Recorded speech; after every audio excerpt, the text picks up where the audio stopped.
Okay, I'm going to make this brief, but we use the high tunnels for season extension to modify the environment to grow these plants.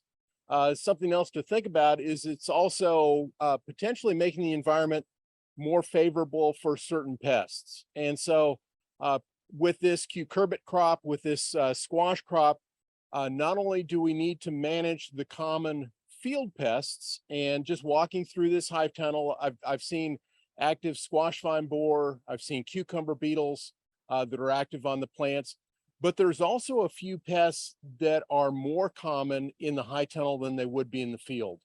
And so that would include aphids and whiteflies and thrips and mites, even though mites are not insects. And so you need to have a pest management program for all these pests.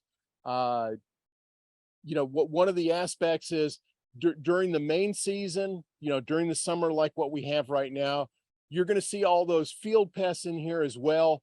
When we grow these crops in the off season, you're going to be more prone to pests like the ones I just mentioned, the aphids, the mites, the whiteflies, and the thrips. We can see those at any time of the year, but just because we're in a somewhat enclosed, protected high tunnel does not mean we're going to escape these pests. So you still need to be scouting on a weekly basis and managing them as necessary. The only other thing I'd want to mention for the agents and the producers is that be careful with selecting your pesticides.